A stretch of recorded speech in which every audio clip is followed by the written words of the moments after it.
Welcome! In this series of short videos, we will look at topics for the PowerBasic Windows Compiler. Today we will look again at our form application and start to use charts. This was our application at the end of the last video. The only change I've made so far is to add a few more staff to our staff list. There are now 12 staff showing on the list. What we're going to look at today is the addition of another button on our toolbar. This button is to allow us access to do a report. When you've written a few applications that handle data, it's inevitable that you will need at some point to do some reporting. Designing reports to a customer's specification can take up a fair amount of time. However, it's useful to have some tools in your armoury to make designing reports that bit easier. And today we're going to look at one of those tools, whose purpose is to allow you to design reports and then plug them into your PowerBasic applications quite easily. So first of all, we're going to add another button to our toolbar to allow us to access these reports we're going to design today. So let's have a look at the code. So the first thing we need to do is to add a new icon to our list of resources. And there is our new icon, Graph 2. Our next task is to add another constant to our list of constants to allow us to handle events when someone clicks on this new reporting toolbar button. And there is our new constant, toolbar reports. So we'll need to create a section in our callback function to handle when the user clicks on this button. So if we have a look at our callback function, which is our event handler. And here is the section in that event handler that handles all the toolbar buttons. So we'll add a new event in. And there is our new event.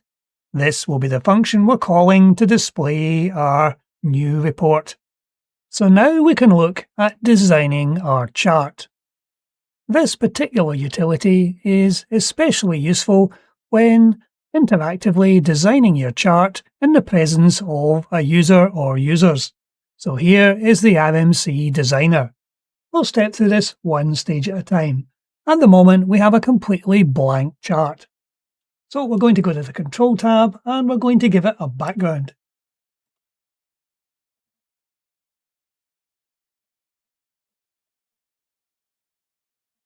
So there is the background for our chart. Now we have to decide on what regions we want on the chart. In this case, we want only a single region, but you can have up to 5 regions on your chart. So you could have a page with multiple charts showing. So let's go to region 1.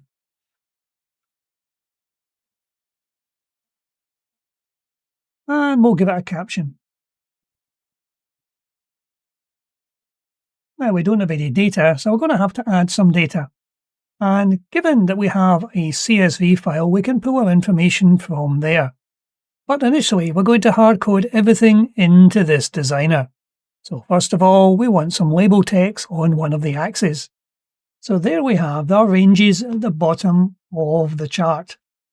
Ages 18 to 20, 21 to 30, and so on. And everyone 60 and above will appear in this final column. So we'll put some text on the vertical axis as well. So now we're ready to look at putting some data on our chart. So if you come further down, we can see there's a number of series of data. We can have up to 9 different series. We're just adding the one today, and we're going to use a bar chart for this one. And we'll just put some sample information in here. And if we hit close on that, we'll see it automatically puts some bars in quite happily on our chart. If we open that up once more, we can make some small adjustments. At the moment, it's set for color transparent. If we turn that off, we'll see it changes very slightly, so you cannot now see through the vertical bars. If you wish to exclude the numbers at the top of each column, we can do that quite easily by turning them off, but it's quite useful to have the numbers there.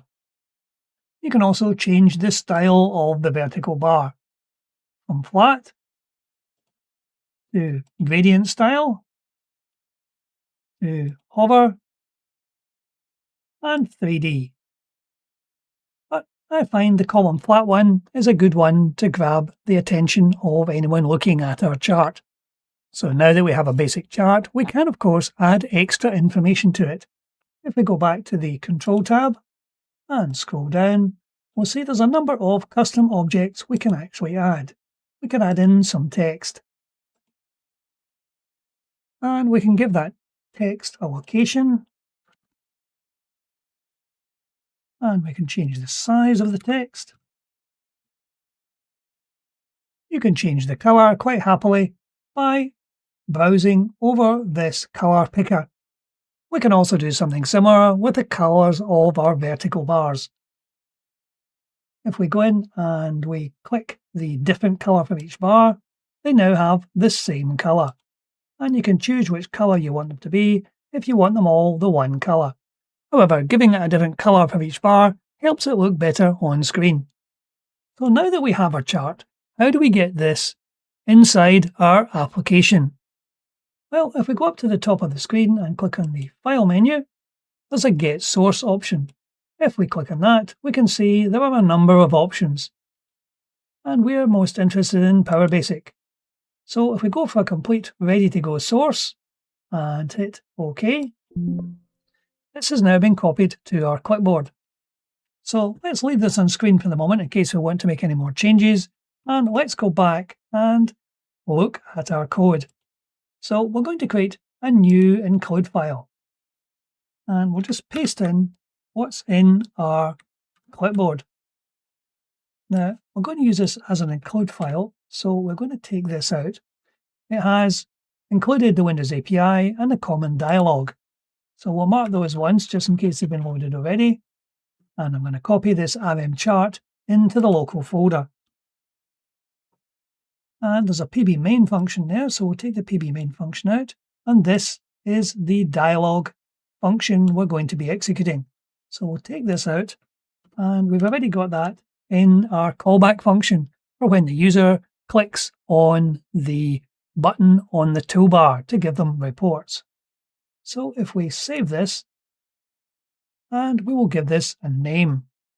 And we're going to call this include file RMC graphics reports. So we'll just save that to our folder, and we're going to go in and include that at the beginning of our application. However, we'll have to be careful where we put it because it's also going to be using some of these functions in the DLL.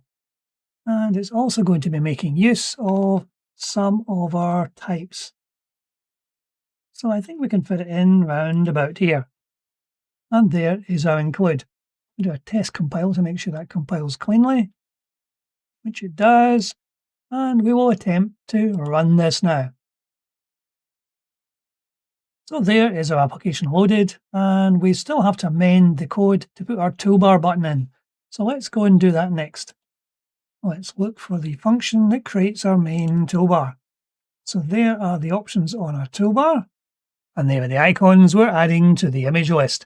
So we'll need to add a new icon. And there is a report icon added to the image list. Now we'll need to add it to the toolbar. Now, as this is the 5th icon we've added to the list, it's going to be referred to as number 5. And we want it after the save icon, but before the help icon. Like so. And we're also inserting a space separator before the 4th icon at the moment. That will need to change because we want it before the 5th icon now. So if we try running our application once more, and there is our new icon on the toolbar. If we click on that, our new screen appears. So this has come up with one additional piece of information, and this is the watermark in the background. I'll cover how we got that in a moment, but we can see quite happily it has displayed all the information we had in our designer. It has given us the 6 columns with the values displayed in different colours in columns. And we have 3 buttons at the bottom of the screen. One to save a bitmap, one to print, and one to close. close will close this dialog and return us to the previous one. So we're going to make one or two small changes to that. If we have a look at the dialog itself, we'll change bitmap to image, as it will either allow you to save in JPEGs or PNG format. So if we load up the RMChart include file, we will see, if we look to the bottom of that, there is a section for watermarks. And in here, you can either have a watermark or take one out. So if we had this as an empty length string, there would be no watermark. But you can change this to whatever you need. So our include file is displaying this information as a chart on screen. How do we get it to take the information from our CSV file? If we look at the function that displays the dialog, we'll see the information is set up in this function called doTheChart. If we open that up, we will see it takes the parent dialog as a handle. It sets up a number of arrays, and it starts to display the information. Now, the image at the moment is being taken from a hard-coded path, so we will take that out and leave it as a relative path.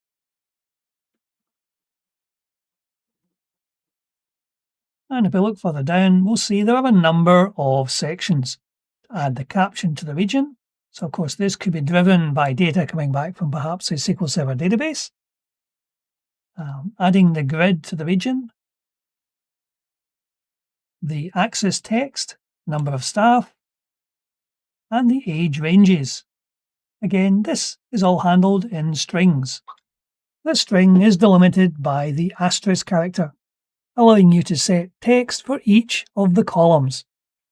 If we look further down, we'll find the part which handles the data. So this is reading in the data by setting the value in this A data array. So we can replace this with another function. So let's for the moment comment out these two lines of text. And we're going to create a new function to allow us to get the age ranges from the data. So let's now go and create this new function. So here is the skeleton of our new function, taking its single parameter, which is a by reference pointer to the data array. And we're going to create another local data array to allow us to load the CSV file.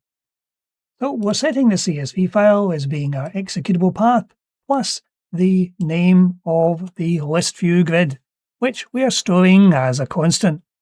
So first of all, we will test to see whether that file actually exists by using the inbuilt isFile command. Next, we will use one of the functions in our common library to read the CSV file into this array. If this returns true, then the file has been loaded into our array and is ready to be processed. And we'll do this using a for next loop. Now we know the age is stored in one element of this array, and that's referenced by our enumeration. So we know we need to slot this into one of the elements. And we know these are 6 columns. So the array we're inserting into is going to be the A data array. And it starts at the element 0. So we can use a select case statement to test the age at each stage. For example, if the age is less than or equal to 20, we can slot that into the very first element of the array, the 0 element. And then all we need to do is to add more case statements for each of the other columns. And this will handle the data for each column in turn. And once we have read all the rows in our CSV array, we can then return the value true. If we are unable to load the CSV file into the array, we can return a message box saying unable to load the file. And with this in place, we should now be able to run our application. So let's just save that. We'll do a quick test compile to make sure we haven't missed anything, and we will attempt to run our application. So our data is in the main list view.